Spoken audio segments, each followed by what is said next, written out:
So welcome back to Third Age Reforged and to another battle replay, and I should preface this by saying that I have received quite a lot of replays lately from quite a few of you, and thank you for that, but that does also mean that I've got quite a large backlog at the moment. And don't worry, if you have sent me a battle, in particular if it's one on a map which is maybe a little bit different and obviously larger scale battles, I will get round to them eventually. It's just that obviously I do need to prioritise a little bit, and also if it's on a map that I've already shown recently, then it will be sort of given a lower priority, but I will eventually get round to them. So for example, coming up very soon we'll have one I think on Toll for Last.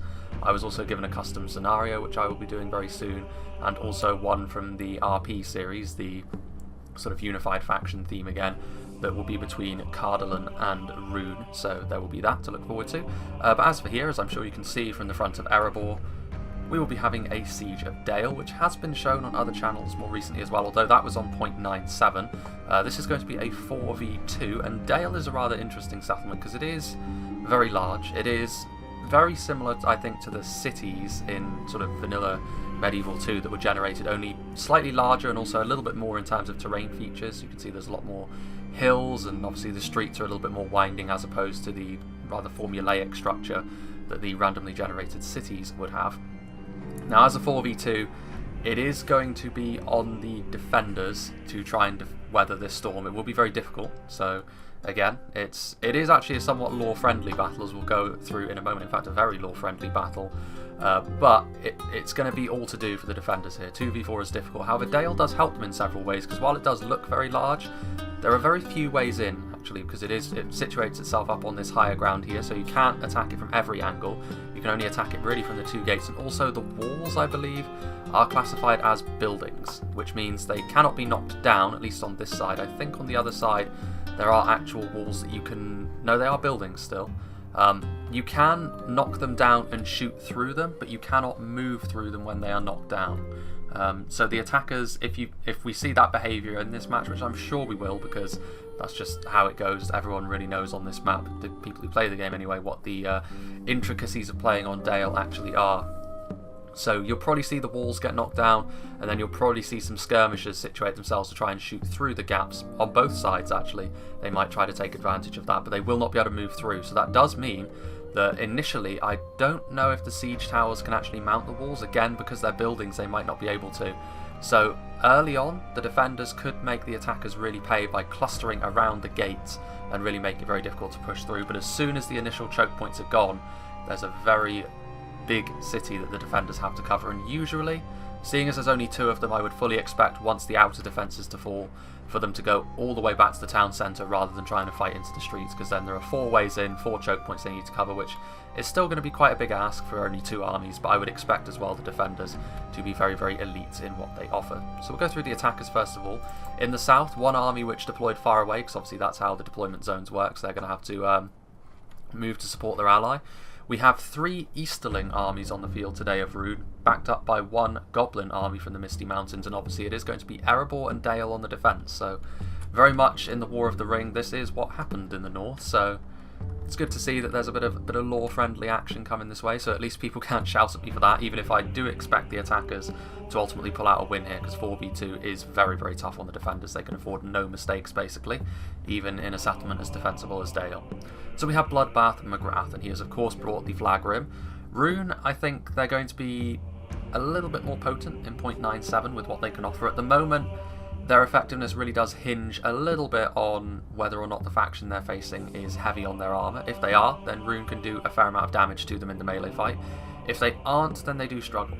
It's not impossible to win with Rune against factions like Linden, but you definitely do have to take a very different kind of army, and you have to be very savvy with how, you have to know how the game works, really. It is a very difficult matchup for Rune. But I do kind of like that some factions are just naturally strong against others. It does sort of lean into their focuses being important. So, for example, the fact that Linden focus much more heavily on melee defense over their armor is something which should stand them in good stead against a faction like Rune. Rune should still have options to be able to deal with that, however, should that matchup come to pass. But this time, both defending armies are very much all about their armour, the dwarves in particular, of course, but also Dale. Most of their elites certainly pack on the armour, which I would expect to see a lot of Dalian elites today. So the Flag Rim, a very good line infantry unit for helping to deal with that. See over here, the Carmel's chosen. The bodyguard tier, or elite, Uber tier as it were, infantry unit the Rune have available to them. Very, very strong, not quite as strong as something like the Wardens of the White Tower, but very, very close, and obviously at the centre of a more numerous runic army, they can definitely be very useful, particularly in a siege situation like this. Some E-strong crossbows as well. Any faction that has crossbows has got a very potent tool in a siege, because if they can get situated in the right position, the stopping power that a crossbow volley has can definitely do a lot of damage very quickly, particularly in this situation, where if the attackers can get their crossbows situated, that could be the sort of thing which wins them the game. However, the E-strong crossbows are very, very susceptible to range fire. They really have very little in terms of armour. Also, in melee, they are not good at all. Militia tier units will usually be enough to defeat the E-strong crossbows because they have lower unit numbers than a militia unit. Over here we've got some E-strong guard. Don't see them too often, although they do have their uses, primarily as a sort of screen against cavalry units, although they are very much glass cannons in that respect. We'll see how well they can do in this situation, because I wouldn't expect to sally out from either Erebor or Dale, to be honest with you, when they're outnumbered like this. But they could still be useful when the fighting gets a little bit messy on the streets, obviously a little bit more focused around what damage they can deal rather than keeping themselves alive. More flag rim. Speaking of which, we have the E-strong warriors as well, which the main difference between them and the E-strong clansmen are that they much more potent. Well, I say that they are noticeably more potent in melee, purely because they have much higher defensive skill, more damage, but of course they do trade in their shield for this. They are also a little bit more expensive, so they are essentially very, very slightly above militia tier, but they also trade in their survivability, which in this situation I may have gone for the clansmen just because they perform the role of fodder so well for Rune, especially when you upgrade their armour. But the E-strong warriors certainly have their place. If things get involved in just a straight up brawl without any ranged units involved in the fight, then the E-strong warriors could do a pretty decent job here. More warriors. There's also, again, mixed in here, the Gamp Rim, which I'm not surprised to see at all. Those halberdiers will come in very, very handy with their AP as well, giving that runic phalanx its shape.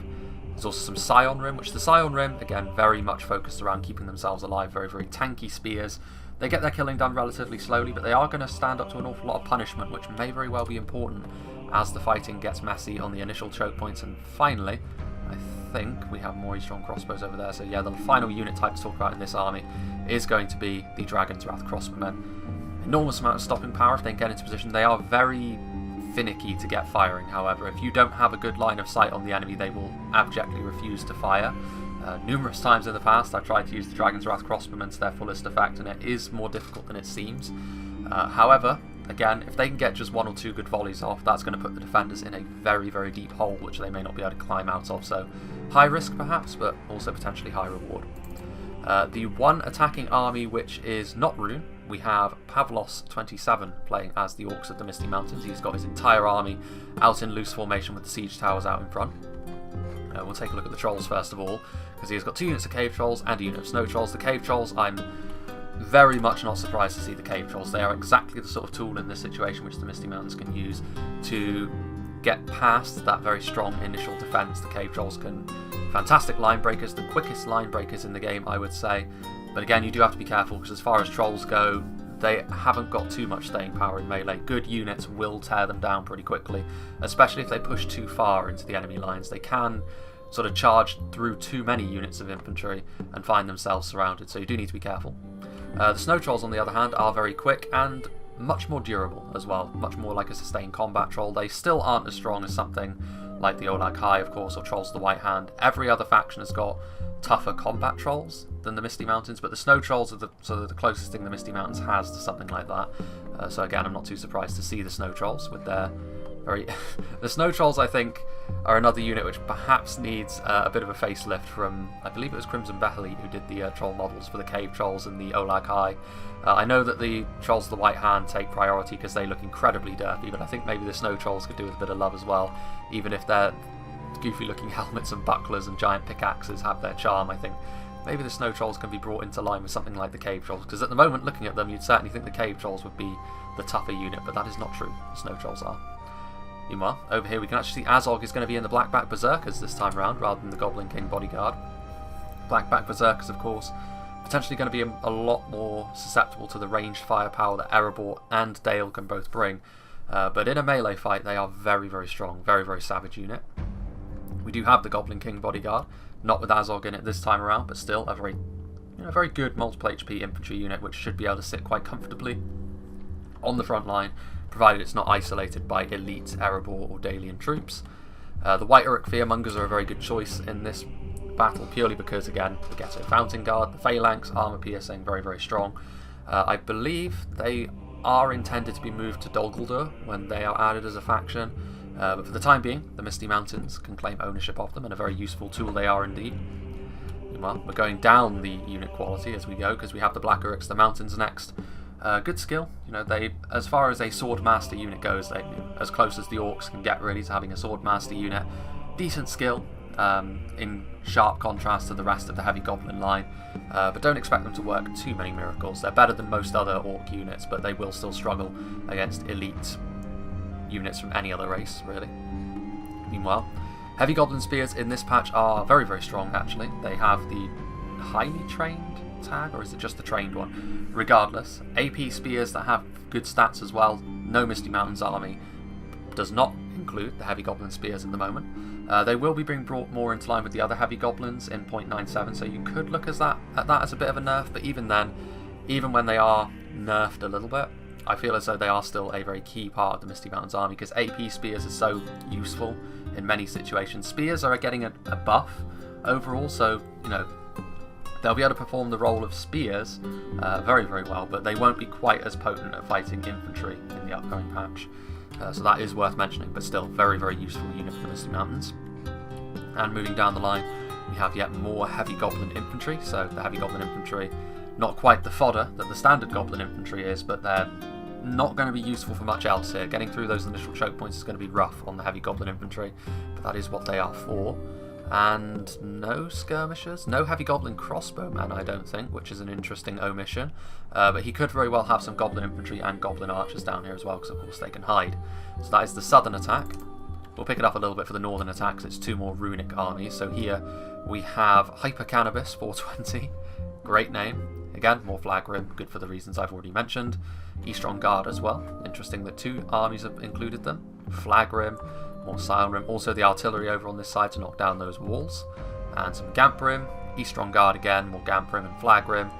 He has got a little bit more in terms of his skirmish force. He's got one less crossbow unit, but he does have 2 units of the Gnar Rim. Again, an interesting choice perhaps, because they are the slightly more fragile variant when compared to the Variag Mercenaries. A little bit more attack focused. Again, if they can get situated, they will do a decent amount of damage. But engaging Dale in a skirmish fight is a tricky proposition at best. And he has also brought a cavalry unit. He's got some Eastron clan chiefs over here, which is not the general's bodyguard. Some spear cavalry, perhaps just as a preventative measure, just in case the defenders do have some cavalry, they can be used to help zone that out. And perhaps pin them with some crossbow fire while they're doing that. And then the final army, we have Ending Flame 0210. We have some Variag mercenaries on the front line, so again, tankier. They have a shield value, of course, not as good at dealing damage, but for the most part, in 0.96 in particular, how tanky you are and how good you are in a skirmish fight is the important thing, and the Variag mercenaries have that over the Gnar Rim at the moment. Of course, archers will be rebalanced in 0.97, so that's worth mentioning as well. He has got the Eastron Clansman with the armor upgrade as well, so far we're seeing much more of a standard siege build, perhaps. The initial wave going to be much more around troops that can trade cost effectively, perhaps. He's got some Flag Rim as well, naturally. Scion Rim also, some tanky spears. In the back he's got more Eastron Clansmen, Gamp Rim, Eastron Crossbows and Carmel's Chosen. And again, something else which he has brought, which I'm surprised no one else has brought, the Baltroth Tribesmen, because Javelins, of course, in nasty street fights and for breaking choke points, Javelins can be very, very effective at that with their AP and high damage. Obviously they are relatively fragile, but we'll see how they get on. And now we shall go through the defenders. So, we have Captain Gervais playing as the Dwarves of Erebor. He's got some Ironfoot crossbows up here on the wall. Be interesting to see how they get on, because again, Dwarven crossbows very, very strong. Erebor in particular, arguably got the strongest crossbows in the game. The Blacklock Engineers certainly are the most effective single crossbow unit in the game.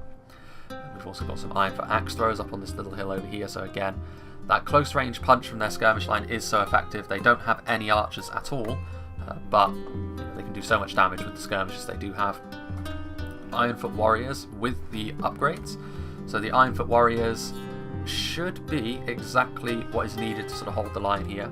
I would back them against most of the units coming at them, except a good combination of the Flag Rib and the Gamp Rib, if the runic players sort of coordinate their assaults well. Over here, the Sons of Durin, which they're really going to be able to lay a hurting down on most of the units coming their way, because either it's going to be lightly armoured militia, which are just not really going to be able to lay a scratch on the Sons of Durin, or it's going to be the more elite, heavily armoured troops, which of course then the armour piercing is going to come into its own. A very, very solid unit. They will need backup, however. You can see Gimli in there, because otherwise they will be overwhelmed. Ironfoot Halberdiers, they will be able to equalise, of course, with the Gamp Rim. I believe the Ironfoot Halberds should be able to win that fight 1-1, but with all of that runic support, who knows. The ideal front line, though, AP, of course, with that Phalanx. The Dwarven Catapult is very, very close to the gate. I don't know whether they're intending to push that out, but they won't be able to get it back in again if they do, so they really need to be careful. Again, Ironfoot Spears and Ironfoot Halberds, classic combination. The Ironfoot Spears are just there to make sure they can't be pushed through. Dwarven Mass, of course, is very good anyway. Moving over here, more Ironfoot Warriors. It looks as though we've got more crossbows up on the walls. So it looks as though, again, CPT Gervais is going to be down here facing, well, handling the northern defence for the most part, whereas Dale going to be in the south. Ironfoot Axe Throwers over here as well. And then we have some of the more elite units. So DAIN is going to be in the Highborns of Erebor unit, a good place for him. Blacklock Engineers, of course, they're here. You can't omit them from any Erebor army. And then Erebor Legionaries as well. We've also got some Dalian units over here. So Brand is going to be in the Blackshot Dragon Slayers, which again, in this sort of situation, you're going to need the Blackshots to really pull their weight. But a lot of potential damage from them. Some Ironfoot Pikes getting ready to defend the town centre. So here we've got the units back in reserve. I do hope that these units have been put back here. Well, to be fair, they aren't all just fully elite units, so they are sort of thinking about this, the defenders, which is good to see. Ironfoot Pikes and Erebor Legionaries, as well as, of course, the Obsidian Guard. Very, very difficult to kill in a sustained melee fight, dual wielding, very heavily armoured. Just a nightmare in terms of the melee defence to try and kill. Ironfoot Warriors, we also have the Girians Paladins over here, which as far as an armour piercing bodyguard unit goes, shock infantry, very, very strong, along the same lines as the Witch Realm Hammer Guard and that sort of unit. We've actually got 2 units of Girians Paladins here, so an interesting pick here. Nubiwan, who's the one who sent me the replay, so big thank you to him. A couple of units here of the Lake Town River Patrol, cheap javelins, which in particular here, because I don't believe there are any javelins down here in the south, they won't have anything to answer them, and they could get huge value in the choke points over here. Some Dalian Spearmen as well, good for holding the line. The double wall down here can also really, really help the Dalian skirmish line. You can see that already Nubiwan has put most of his archers on the inner wall, so as soon as they come in, they have the perfect shot in through the gate, so the Misty Mountains are going to have a hurting laid down upon them, because you can see Dalian Marksmen, a second unit of Blackshot Dragon Slayers, Athala Rangers, all really, really nasty stuff, just waiting to open up the killing fields. There's also some Bardian Marksmen over here with the armour upgrade, which I'm a big fan of the upgraded Bardian Marksmen, I really love their look. And then over here, the infantry force of Dale getting ready to try and hold the line. Sword Masters of Karnan should be very, very good against both the Misty Mountains and Rune, actually, with their overall lack of armour, more of a focus around skill. Dalian Spearmen as well to hold the line. The Morroquendi Pikes, which, again, Elven Pikes, we know how effective they can be. Perhaps the Morroquendi don't get as much love as something like the Imladris Pikes do, but they are still very strong. And they're also being joined by the heavily armoured and shielded Barding Herd to add that AP. Some Morroquendi bows right here, although I think they're going to be moved. I think they're just there to put the stakes down to make sure cavalry can charge in, although cavalry would not want to come in here at all. Barding Herd and Morroquendi Pikes, as far as the eye can see, that would be a horror show for any cavalry unit, and a second unit of Swordmasters of Karnan. So, without further ado, let's begin. Bit of an elongated intro there, but I feel as though, particularly when it's a map like this, I feel as though just explaining what's going to be going on and what I think is going to be happening will go in line. Even with, however, a killing ground like this set up from Dale, I would still back the attackers, because a 2-army deficit is so difficult to make up. But, you know, 25k frames, that's not a huge amount for a siege of this size, so that does at least suggest that the attackers are going to waste absolutely no time getting down to business, which is the right way to go about this, because they really don't have a choice. They have 2 ways in, because of the way Dale works. I think Dale will probably be one of those settlements to get redone at some stage, just to make it so that the walls do function as intended, but for the time being that is a point in favour of the defenders. And of course Dale also has those arrow towers which are going to be working for them, which anyone who's played Medieval 2 knows, these arrow towers can be a nightmare. They definitely add up in terms of the kills they get over the course of the battle. Meanwhile, these strong clansmen are being shredded. by the arrow towers and also by the Ironfoot crossbows. I'm not sure whether it's worth going after these guys with the crossbows. The arrow towers will whittle them down, and even with both levels of armour upgrades, Eastron clansmen are not really going to be able to hold a candle to the dwarven defenders that lie waiting behind those gates. Meanwhile, the flag road moving forward. I'm not sure that these siege towers will actually work, just because those walls are labelled as buildings. Eastron Guard, though. If they do, then that's something which the attackers can really leverage against the defenders, because I'm not sure Erebor are going to be able to cover the entire length of the wall, but I believe they won't be able to use them. Erebor itself has been abandoned, the dwarves instead electing to defend the city outside. We'll see if that was a wise strategic move from DAIN. Meanwhile, so down here we can see that the Misty Mounts are going to wait for their allies to join them, which is not a bad move, because if they moved in on their own it would be very, very painful to go through this inner area here. Definitely one of the main boons that you have as the defenders on this map is this section here. You can really make the southern attackers pay by setting up your skirmishes like this, and Newbie 1 is definitely very much aware of that, with Black Shots and Athala Rangers placed in the prime position to get huge shots off. Meanwhile, the Ram is here. Naturally, these strong clansmen have taken losses, but nothing too grievous for a unit as numerous as them. While the crossbows are firing their ammunition, which again, firing into these units, probably more worth it. Based on the angle as well, this unit over here is probably burying a lot of its bolts into the front of this siege tower, but this unit in particular is going to be able to hit right into the side of the Scion Rim, and the Scion Rim are elite enough to the point where it is probably worth using a few bolts on them. Definitely one of the tougher units to break down in the runic roster, and of course they could be used to, slap them into shield wall and try and push through lines.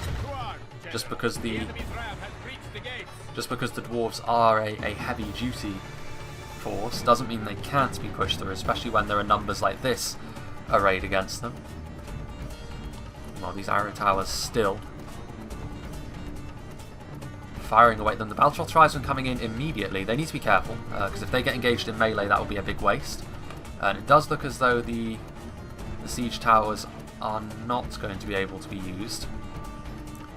At this point it's probably going to be worth using the catapult to put a hole in the wall, because that is when the Baltroth Tribesmen will be able to really come into their own. And you can sort of tell as well, based on the fact that the siege towers are like, this is the size of a normal wall in Medieval 2. Dale's walls are much taller. So I guess you can justify this lore-wise by saying that the Easterlings and the Goblins didn't come prepared. They didn't build their towers tall enough. That is of course going to allow the dwarves to focus on the ground level assault. See here, the arrow towers still just plugging away at the attackers, and the longer the runic attackers just sort of sit here, the more those casualties are going to pile up. So they're going to have to rapidly recalculate what they want to do here. Hyper Cannabis and Ending Flame. They're trying to get as close as they can to the wall, but that isn't really going to help. Again, this sort of jutting outcrop of the fortifications is really helping out here, because it's really allowing the crossbows to fire into the sides. It's also allowing the arrow towers to fire into the sides. There's really no cover that can be had. The Dwarven defenders not really in the most ideal formation. The axe throwers throwing in here. The Baltroth Tribesmen maybe being committed a little too soon. I would have waited until the dwarves were a little bit more thin on the ground before committing the Baltroth Tribesmen right in here. Rune have a chance here actually to occupy quite a lot of ground if they push in with a lot of units, and they need to do this quickly, otherwise the dwarves are going to close the jaws. And you can see here now Erebor Legionaries coming in. The Flag Rim are AP, but the Erebor Legionaries are overall just a superior unit, so they will win this, even if they will take some losses in return. The Dwarven Phalanx coming into its own. Ironfoot Pikes, which I must have missed actually, joining the Ironfoot Halberds, both Phalanx units working together over on this side, the Ironfoot Spears in conjunction with the Halberds, and there's always the Sons of Durin ready to be committed, as well as some more warriors up on the walls. So Rune are now in the settlement, but this one choke point is going to be harsh on Rune. You can already see that the Flag Rim are not a bad unit, but they're already shaken as a result of taking a lot of losses. They pushed in very far, and they're being attacked essentially in the rear by Ironfoot Spears, and the Erebor Legionaries are one of the tougher line infantry units to try and break through, outside of the bodyguard units of course. You can see there the Scion Rim Baltrog Tribesman Variag Mercenaries getting into position. But the time has come to use that catapult. I'm not sure what Rune are trying to do. I think I've never seen Hyper Cannabis, play a game. And it's very possible they don't know that you can knock down the walls on Dale and shoot through them, even if you can't move through them. That is some damage there coming in from the axe throwers, but also the telltale signs there of the Blackshot Dragon Slayers shooting right through the middle of the runic formation. AP arrows, of course, so the armour values from Rune certainly won't save them. Here come the Baltrog Tribesmen, though, responding in kind, which they will need to. That's one of the tools that Rune have brought, which certainly can do some very nice damage to the dwarves. But you can see here that the jaws for the dwarves have closed. They've isolated this one unit of Flagro, and they're really applying a lot of pressure to it. I can't imagine that these men from the east are going to keep their nerve for too much longer. Another shower of javelins there coming in. Some Ironfoot warriors joining in as well, trying to really break the spirit of the Easterlings. And there comes the Dwarven Catapult. The Dwarven Catapult, interestingly enough, could actually inflict some casualties on their own men here, so they do need to be careful. Meanwhile, the Southern Assault, looking at the minimap, still hasn't begun yet. They certainly need to pressure both sides at once here, the attackers, because as soon as one of these outer defences gives way, you would then imagine that the defenders would have to fall all the way back to the town centre. But so far, this is exactly the sort of fight the dwarves won. Catapult is actually ceasing fire. It managed to get a nice shot there right into the middle of this runic position. But it is a risky proposition because of the cluster shot from the Dwarven Catapults. It could end up going into the back of their own men, which, even with defensive positions like this, mistakes like that are very likely to cost the defenders this game. Firing once again, going right through the position there. Only one of them hitting, however. It is worth saying that each individual one of the Dwarven shots is not as effective as a singular shot from a normal catapult, but all three of them together, if they do hit, adds up to substantially more damage. You can see the aerial beach carries another hit from the catapult there, but again, the Dwarven Catapult is relatively inaccurate individually, but it hits a wide surface area usually. Here, though, the engagement is quite narrow. You can see the Ironfoot halberd, the Ironfoot managing to stay in formation, although it's not a hugely dense Dwarven formation. The attackers may well be worried a little bit about this, and they should be. It's not the easiest defence to hack their way through, but if they bide their time, Rune definitely has the armour-piercing tools to pick away at the dwarves. So far, however, the Ironfoot are holding their ground. Meanwhile, what have we here? Slowly but surely, the goblins inching their way forwards as they are now joined by Bloodbath McGrath's Easterling army.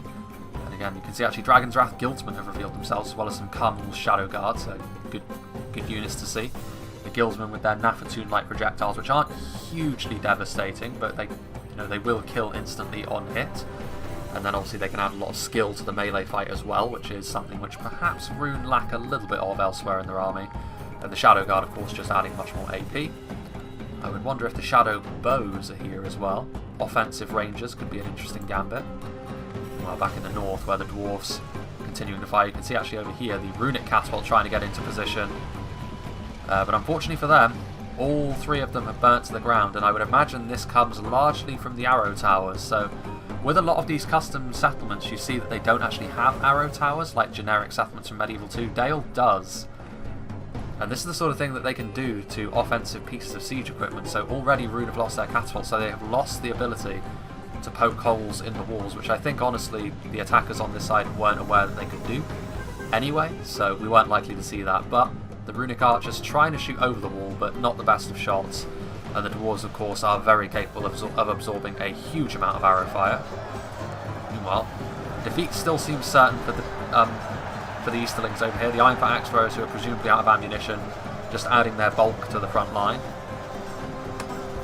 More axe throwers, however, throwing their payloads in here. So a lot of the dwarven skirmish power is being levied against the runic forces early, perhaps trying to break their resolve, deny them their numbers, and then just allow their infantry to slowly grind them down as the fight goes on, which now, based on the fact they only have one choke point to look after, is probably the right way to go about it here for Captain Gervais. Those Baltrog Tribesmen just waiting in the background there. They've had some decent shots, but ultimately nothing too taxing for the dwarves to deal with. and the grisly front line, and this is exactly the sort of fight which the dwarves excel in. Down and dirty in the mud, a real grind where they just have to hold the line. That's where their armour, their mass, really comes into its own. And while Rune do have the tools to make them uncomfortable, so far so good for Erebor. Meanwhile, these Erebor legionaries are taking a bit of a beating from those Baltroth tribesmen, so they probably need to move out the way. They're going into loose formation, but they're so close to the javelins that ultimately this isn't going to mitigate the damage too much, to be honest. So, you know, it's not all doom and gloom for Rune over here. The Erebor legionaries are a strong unit, which if you get rid of for a good enough trade is certainly something you want to take. But you can see now that he's moving them out of the way. I think he realises loose formation isn't quite going to cut it. He's losing at least 2 or 3 men every volley. Wild. Phalanx to phalanx as the Gamp Rim do their best, but oof. A little bit of friendly fire there from the dwarves, which is a risk, but for the most part that catapult has been very effective. You can see actually a hole was starting to appear. There goes the unit of Flag Rim, and that is the other effect that flaming artillery can have. It will rout units off. Now 47 they may very well return. But Rune need to send in more reinforcements here because their attack is faltering, and that's unfortunate actually, because where the Gamp Rim are fighting, they're not necessarily winning, but they're at least competing with the dwarves, and as time goes on, you would imagine 2 armies against the dwarves 1. Eventually that's got to start to tell. Even if the Sons of Durin are committed, there's only 50 of them. It's a lot of Easterling skulls to smash. Meanwhile, up here, once again on this side, the siege towers not going to be able to get up the building, but the southern gate is now destroyed.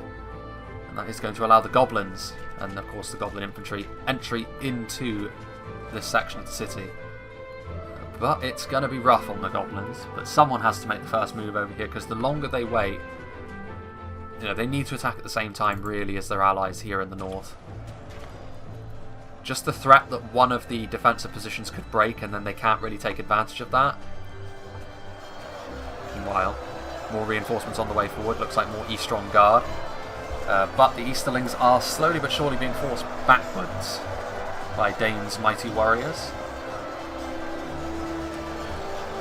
The dragon banners flying in the breeze, but so far they haven't made too much in the way of progress.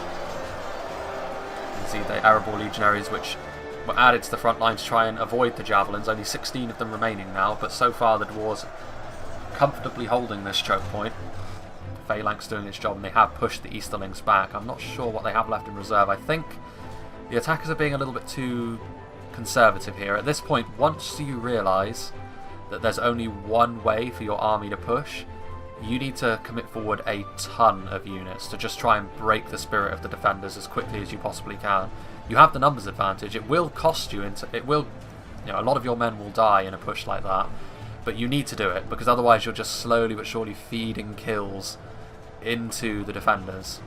Again, the ideal way to do this would have been to poke holes in the wall and try and throw javelins and crossbow bolts through them, but now that that is no longer an option, you now need to push forward, particularly with the Scion Rim, slap them into shield wall, try and push the dwarves as much as you can, try and give yourself as much space as you can. Numbers are your advantage here. Trying to swamp and overwhelm the dwarves is the way to go, not getting involved in this grind here. You can see now that Scion Rim are being added to the front line, but are they pushing would be my question, because again, in a sustained fight, I highly doubt that they are going to be able to deal enough damage to make this worth it. Looks as though we've got another unit of Gamp Rim coming in here, so now this is a little bit more like it from Rune, pushing in. That's more like it, that's what I like to see. I know that a lot of people don't like pushing through, but this is exactly what they need to do, because there's only one choke point available to them. And the dwarves also pulled out a lot of their troops, so, you know, Captain Gervais may very well be wishing soon that he kept those units in there, just to shore up the defensive lines. Meanwhile, here we go. The first engagements as the Morroquendi Pikes and Barding Herd are going to be holding the line over here, so a very strong phalanx. And of course the Lake Town River Patrol pouring some javelins in. The Snow Trolls actually able to sort of sneak their way up onto the walls, which is not ideal. Oh my word, look at that. That is a huge flood here in the south, and I feel as though the southern players, they realise this is the only way through, so we may as well just put everything into this assault. We're going to take losses, but the defenders are going to have to be on their toes to stop us. Now, admittedly, we have Athala Rangers and Blackshot Dragon Slayers up here on the wall, and they are going to be able to deal incredible amounts of damage as they go through. The Lake Town River Patrol as well, they may be cheap javelins, but that's still an awful lot of damage they're going to be able to put in. One thing I think that Newbie One down here has sort of failed to take into account are these doors. However, they are sending trolls up on the walls, which honestly I feel as though the trolls probably would have been better off trying to push through these phalanxes and going after the javelins. They would have died eventually, but I feel as though that probably would have been a better use of their time, because up here on the walls they are going to get a lot of kills, but they're not going to be helping the infantry force down there as they get slaughtered by the dozen with each volley of javelins, ranger fire, black arrows. It's going to be a grisly, grisly display down there. Meanwhile, yes, here we can see that Rune starting to see the light, starting to use their mass, which of course is leading to blobs, which is dropping the frames. I may have asked for this, but it does impact the performance. What have we got over here? Ironfoot crossbows getting into position, 2 banks of them, as well as some Ironfoot axe throwers. The Dwarven catapult, of course, is still online, and at this point they have a little bit more surface area to hit, actually. And over there, the Blacklock engineers are going to be able to shoot in. That's probably why my frames are dropping. The body piercing affects the frames really, really horribly. And the Blackshot Dragon Slayers, of course. No, not the Blackshots, the Blacklock engineers. Very similar, of course, but they have AP as well as a BP. Armor piercing and body piercing, a frightening combination, which Rune are going to be powerless to stop for the time being, because those phalanxes are still in play. They've pushed into the gate now, and now Rune need to make this count. They need to push forward with a lot more men. Well, let's go and see what's happening down here on the southern gate, which is... it's a real horror show down here. I don't want to get too close to that because the Athala Rangers will cause my game to crash. See here, the Bardian Marksmen are actually shaken, and they are pretty decent in melee. They are good makeshift line infantry units, but makeshift line infantry is not what you want up against trolls. And you can see that some trolls are falling, but the Bardian Marksmen do need backup. A lot of them have died. They were also shaken, but fortunately now they are receiving some backup from the Sword Masters of Karnan, which... that's much more like it. They'll be able to do damage to the trolls, especially now that the trolls are already damaged. The cave trolls should fall away. Meanwhile, similar story on this side as well. The snow trolls. The snow trolls butchered their way through the Morroquendi bows, but now they're being slaughtered en masse by the Sword Masters of Karnan. In combination with those arrow towers, it's not great for those trolls. So the trolls are petering out, and Dale have managed to keep their shape. Meanwhile, ooh, that frame rate. I can't imagine what this was like to play. Meanwhile, the Dalian marksmen shooting their arrows up into the air a little bit, but they can scarcely miss. Their arrows are going to hit something down in that blob. And that's a lot of damage, of course. The black shots, those AP, ammunition, armor piercing archers, of course. Very, very rare, and the Blackshot Dragon Slayer is very, very damaging. You can see the Girian's Paladins in play, the Dalian Spearmen, but the attackers, they've basically thrown forward everything here. All or nothing. And I think, well, you can see that it is rather all hands on deck for Dale down here, because they are having to send forward their Lake Town River Patrol to try, at the very least, to hold the line. And you can see they are really pushing hard now, the attackers. They see that, I think particularly the southern attackers, by the time they were ready to actually lay siege to this gate, they realised that their brethren in the north were not having the best of times against the dwarves, so they needed to make something happen. But this is still going to cost them pretty dearly, the attackers, and I'm not sure whether they're going to have enough to take the town centre when all is said and done. Meanwhile, the Black Locks in position. The Dwarven Phalanxes, however, are still holding relatively strong. The Ironfoot crossbows... I mean, this one over here is looking a little bit ropey, but this one, not really a phalanx, but Erebor Legionaries combined with Ironfoot Warriors, still a good amount of them. And you can see over here the Sons of Durin were sent in to hold the gates all on their own to prevent any more reinforcements coming in, and they have held. And the Cabals chosen as strong, but this is not the sort of foe they like to fight. The Sons of Durin incredibly potent at dealing with units like this, and they are holding the line all on their lonesome here in the gate. And they could receive some backup now from the Ironfoot Warriors and the Erebor Legionaries, as well as surrounding some of these runic positions. However, Ending Flame doing exactly the right thing. Now that they pushed back the dwarves from their defensive position around the gate, they were able to get some skirmishers up on the wall, and the crossbows, although I think, based on what's happening over here, you can see that there is a unit of dwarven infantry getting ready to deal with them. So it's only going to be a few volleys, but 4v2s, that's exactly the sort of thing you need to see happening. Meanwhile, you can see here that more and more the defenders are being pushed further and further back. However, the goblins are sort of regrouping with their Easterling allies down here, but Newbie 1 sort of desperately trying to form up a secondary defence, Dailian Marksmen and another unit of Girian's Paladins. Because this force... hello. You can see here the Dragon's Wrath Guildsmen now up on the walls, following suit for the Snow Trolls. Getting some nice hits there, point blank into the Sword Masters of Karnan, grilling them alive. However, I think the Arrow Towers are taking their toll on the Dragon's Wrath Guildsmen, but they are doing horrendous damage to the Sword Master unit.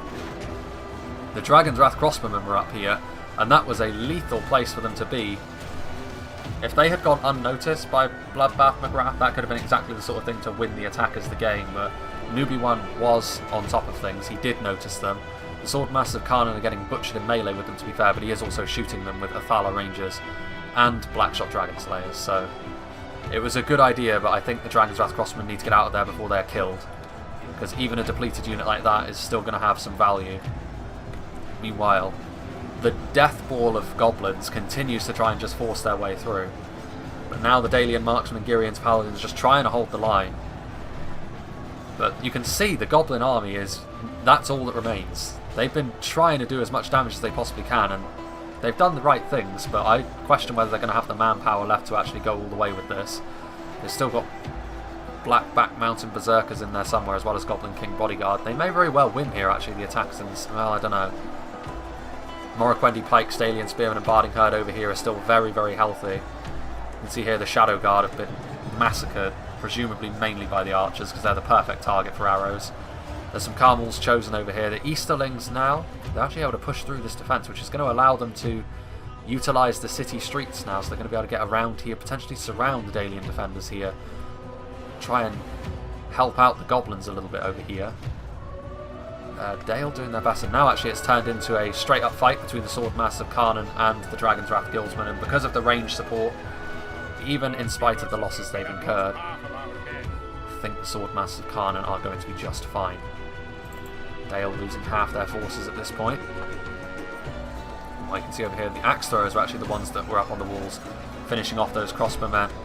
And it was a bold effort from the Easterlings, but now at this point the Highborns of Erebor, DAIN himself, has joined the Sons of Durin to block further passage for the Easterlings in, and there goes a general.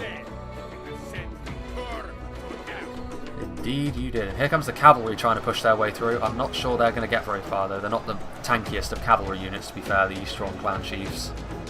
There were some shadow bows in there as well, but they're in melee. You can tell what they were trying to do, probably trying to get through the gate, get up on the walls, use their body piercing. But yeah, the dwarves, despite a little scare, they've managed to push the Easterlings right back to the gate. It's still going to be dicey though for the defenders, because they're having to commit an awful lot of resources to stopping the attackers in places. And that may very well be quite telling in the end. Ironfoot Warriors coming in here, the Carmel's chosen. At this point, Rune actually looking like they could be victorious here at the gatehouse. So now might be the time to see some more action from the Blacklocks if they still have ammunition.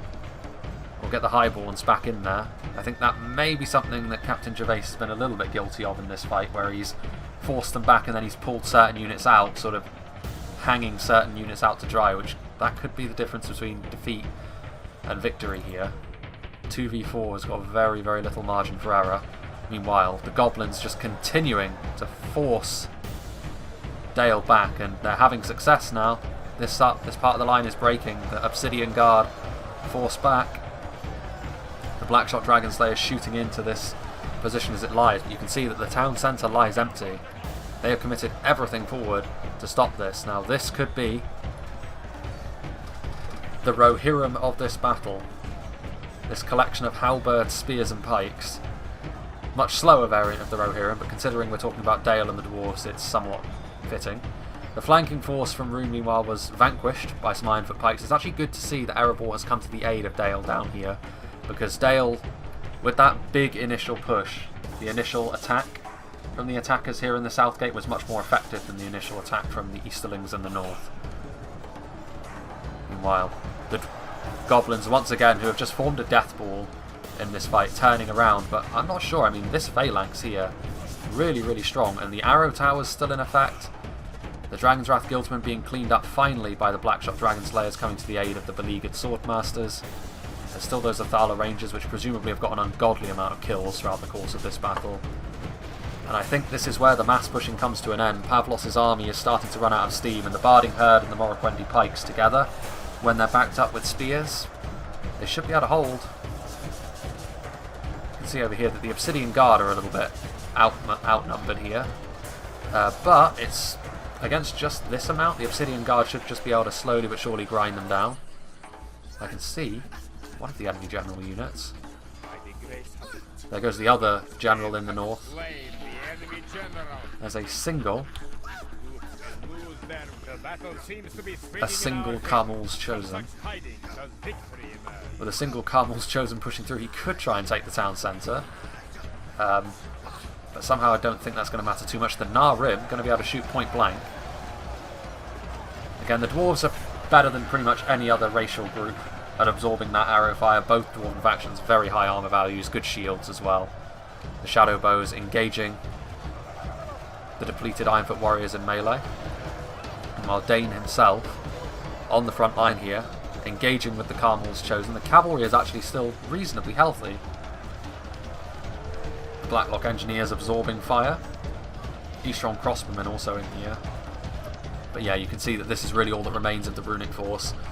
Ultimately, the Highborns and the rest of the Dwarven infantry should be able to carry them over the line, and I think that's going to be the case in the south as well, so I think we're going to see a defensive victory here in a 2v4, which is very rare indeed. These Ironfoot Pikes are actually routing, that's interesting. What hit them? A unit of 85? Was that the fear effects? I find that hard to believe. The dwarves are fairly hardy. Oh, I see. Dragon's Wrath Crossbowmen got into position and must have shot them. Could be the sort of thing which actually could make a bit of a difference here. Ending Flame has made a play. This is a play. Because now, the dwarves... Again, this is the sort of thing which the defenders do have to bear in mind. It would be careless if this is how they lose it, but somehow I don't think that's going to be the case, because there are Blackshot Dragon Slayers right here, ready to kill off this one dude, but at the very least it'll force this unit of Blackshot Dragon Slayers to stay in the town centre. That's exactly the sort of thing which you can see over here, that this Goblin Death Blob is still very much alive, and it has managed to wear down this group of Barding Herd and Morroquendi Pikes, but you'd have to imagine at this point that they are looking pretty haggard. They're still taking ranged fire. There's javelins, there's armor-piercing arrows from black shots up there on the wall. The Ironfoot Pikes are going to route back to the town centre. They should come back as well. But that's oh, now this would be an interesting one. If these routing units interrupt the Dragon's Wrath Crossbowmen, are they going to? That would be a rotten bit of luck for the runic player, because he has positioned his crossbowmen so well. And they are fighting to the death, although I don't know if they're actually going to be able to interrupt the Dragon's Wrath crossbows, because those Dragon's Wrath crossbows could kill off the Obsidian Guard here with their flechette-style rounds. And again, I think the attacks are going to just about be victorious down here in the south, and they still have some nasty units. There's Blackback Berserkers still just about alive. Goblin King Bodyguard still token.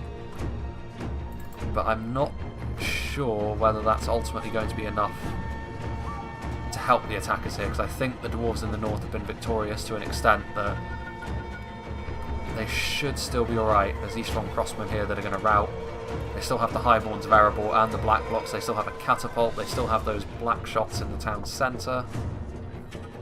And pushing is all well and good, but as soon as you push to the town centre, there's nowhere left to push to. And where these black shots are going, the real fight is the other way. Oh, and that's an unfortunate loss.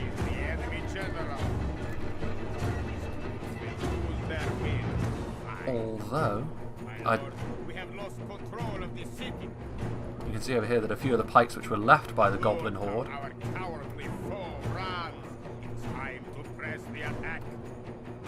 Okay, now that the announcer is finally done. Yeah, a bit of an unfortunate loss here, but I do believe that Bloodbath McGrath's army... Fucking hell. Come on, man. Bloodmouth McGrath's army, however, is largely expended at this point, so not too surprising. Those Ironfoot pikes actually did reform. I'm not sure what these guys are doing up here. Going after the Athala Rangers, perhaps?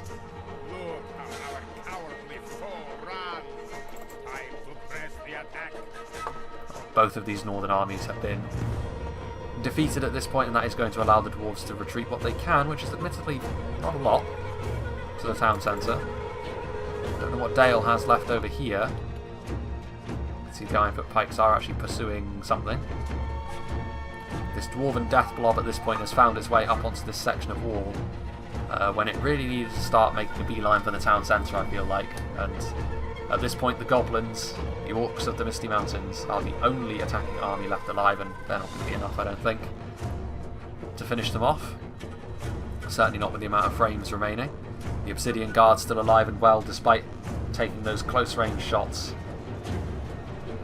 from the Dragon's Wrath crossbowmen. Again, very, very tough unit, the Obsidian Guard. The Sons of Durin are probably the ones which will deal damage more quickly in most cases. But the Obsidian Guard do a little bit better of a job of keeping themselves alive in a sustained melee fight, and now the Goblin Death Blob is having to run through the Obsidian Guard and those reformed Ironfoot pikes. Pikes on the wall is an interesting one. If they can get their pikes down, they can actually be very, very effective, but obviously single filing up onto the wall is not necessarily the best thing, but the dwarves clumping up here, just as the goblins have done all match. This is going to be just about the end, you would imagine. Don't know where the... there's a lot of depleted units down here. That's why we're seeing so much green on the radar. It's just very depleted Dalian units who had to deal with a very, very savage assault, but ultimately this attack couldn't really be sustained. If it was just Dale down here, I feel as though the attackers would have been able to defeat Dale, but just a little bit of arrow ball support and a little bit more hesitation in the north is why the defenders were able to come out of this one on top. You can see now that you're starting to see a lot more goblin units starting to break off. This little corner of the settlement here is going to be where the battle ultimately reaches its conclusion. It's going to be the dwarves again. So the dwarves, I think, are going to have certainly the highest kill count of this fight, as the Obsidian Guard continue to cleave their way through black orcs and goblins, sending the goblins back to the hills. And in this alternate timeline, King DAIN and King Brand managed to stay alive. So that's nice. It's going to be just about that. Some sort of Master Karnan coming across as well, trying to kill off what they can. A bit more arrow fire. The arrow towers. The arrow towers, it'd be interesting to see how many kills they got as the fight went along, because I do feel as though they were a pretty big factor as well. It's something which often in these larger scale sieges on custom maps that aren't included. And like I said, anyone who's played Medieval 2 will know how potent they can be. Azog's still alive in here. Well, that might be him trying to run away. How fitting. Very much in our favor. If we remain true and steadfast, victory will be ours. Blackback Berserkers and those few black orcs that are with them refusing to go down without a fight. Azog at this rate is going to be headshotted by one of these archers in the towers. And that's going to be enough to rout off the black orcs as King Brand makes an appearance. Perhaps to take Azog's head personally with his retinue of Blackshot Dragon Slayers. Azog is pretty much going to be the last man standing for the attackers here.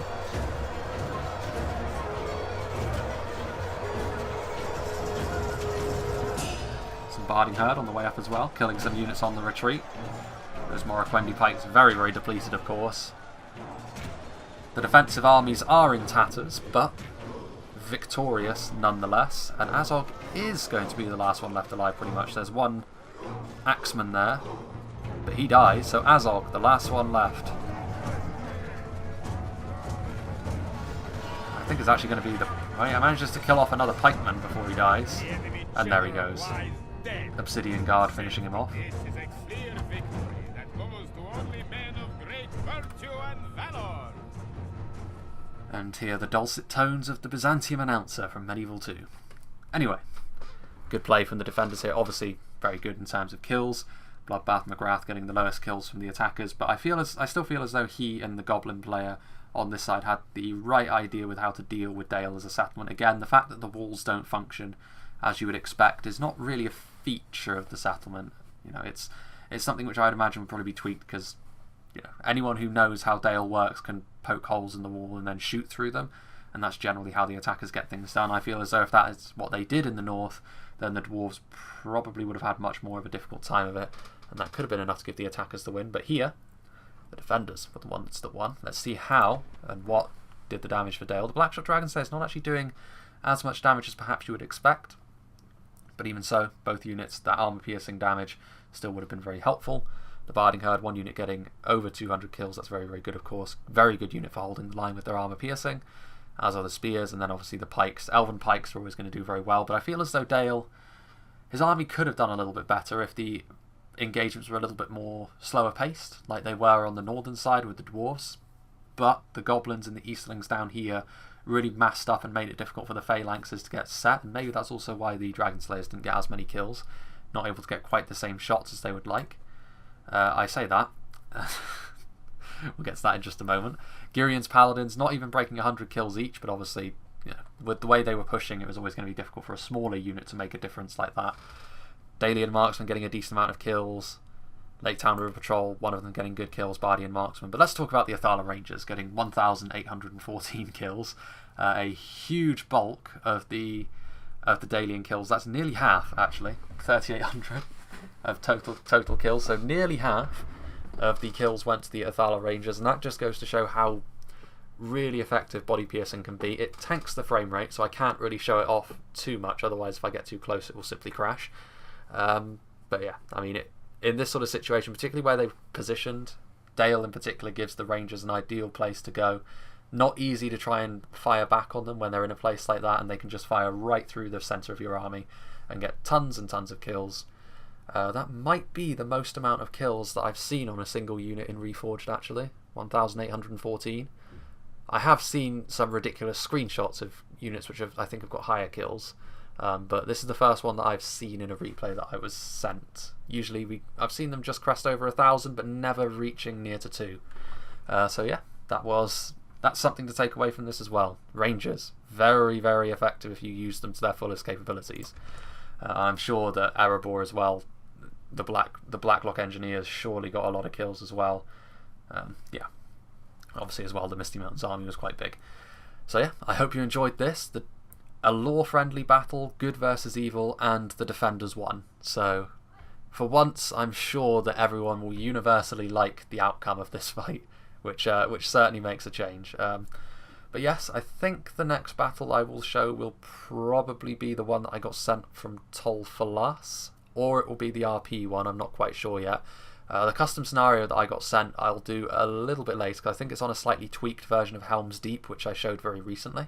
But it is a tweaked version, and everyone always likes Helm's Deep anyway, so that'll probably be within the next week or so as well.